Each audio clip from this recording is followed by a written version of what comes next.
आम के पेड़ का महासंग्राम। दोपहर की धूप धानी गांव पर पड़ रही थी, जिससे कच्चे रास्ते चूर्ण चूर्ण हो गए थे। आमतौर पर यह गर्मी एक सुस्त शांति लाती थी, लेकिन आज ऐसा नहीं था। आज गांव के सबसे पुराने, सबसे शानदार आम के पेड़ के नीचे एक तूफान उठ रहा था। एक ऐसा पेड़ जो इतना प्राचीन था कि अफवाह थी कि उसने पहले बसने वालों को कुछ राज बताए थे। यह समस्या जैसा कि ज्यादातर गांवों में होती है, एक गलतफहमी, एक गलत मालिकाना एहसास और एक पके हुए आम से शुरू हुई। पीढ़ियों से गांव के विशाल आम के पेड़ की छाया साझा आशीर्वाद थी। बच्चे खेलते, औरतें बातें करती, बूढ़े चाय पीते, पके आम किसी के भी थे। मगर इस साल तेज मिजाज किशन लाल ने इसे अपना पेड़ घोषित किया। मेरी जमीन, मेरा पेड़, मेरे आम।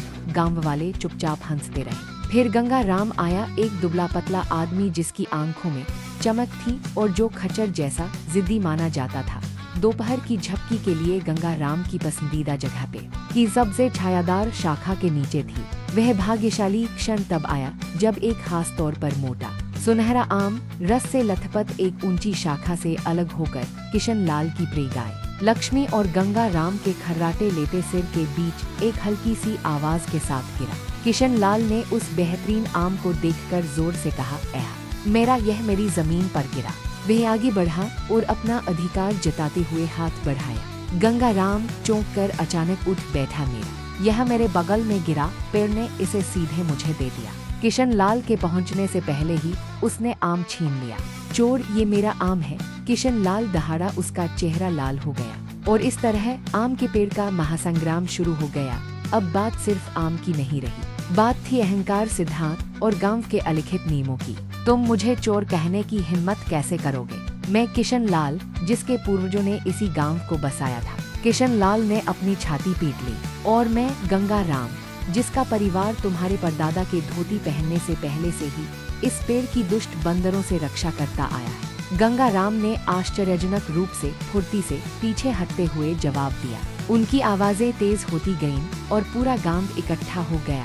औरतों ने मसाले पीसना बंद कर दिया, बच्चों ने अपने खेल रोक दिए और यहाँ तक कि भैंसें भी सिर उठाती दिखीं। भीड़ इकट्ठा हो गई, आधी उत्सुकता में, आधी डर में। दोनों आदमी गुस्से से लाल एक दूसरे के गिर्द घूमे। किशन लाल ने हाथ फैलाया, पेड़ की ओर इशारा किया। यह पेड़ अपने असली मालिक को जानता है। अचानक, जैसे ही किशन लाल ने आम की ओर अचानक झपट्टा मारा, वह एक भटकी हुई जड़ से टकरा गया। वह गिर पड़ा, नर्म जमीन पर नहीं बल्कि सीधे पंडित जी के पानी के घड़े में, जो छाया में ठंडा होने के लिए रखा था।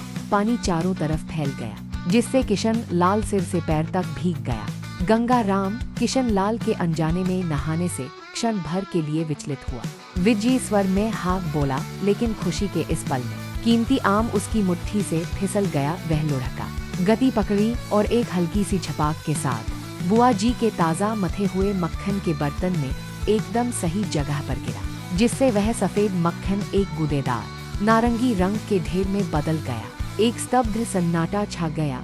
किशन लाल पानी के बर्तन में बैठा था, टपक रहा था और छटपटा रहा था। गंगा राम उस टूटे हुए मक्खन के बर्तन को घूर रहा था। उसका चेहरा अब राख सा हो गया था। वह आम, जो उनके महाविवाद का कारण था, अब बिल्कुल भी नहीं बच सकता था। तभी भीड़ के पीछे से नन्ही पिंकी खिलखिला उठी। यह एक छोटी सी आवाज से शुरू हुई, फिर बढ़ती गई, जंगल की आग की तरह फैल गई। जल्द ही पूरा गांव खुद को रोक न सका। ठहाकों से गूंज उठा स्थिति की बेतुकी बात। एक आम के लिए इतनी बड़ी लड़ाई की एक भीगे हुए साहूकार और मक्खन के बर्बाद बर्तन के साथ समाप्त होना। हंसी देखकर किशन लाल आखिरकार मुस्कुराया, एक गीली पानी जैसी मुस्कान। गंगा राम ने आम मक्खन के मिश्रण को देखकर शर्मिंदगी से हंसी उड़ाई। झगड़ा भुला दिया गया। उसकी जगह नेकतली भरी छेड़खानी और साझा मनोरंजन ने ले ली।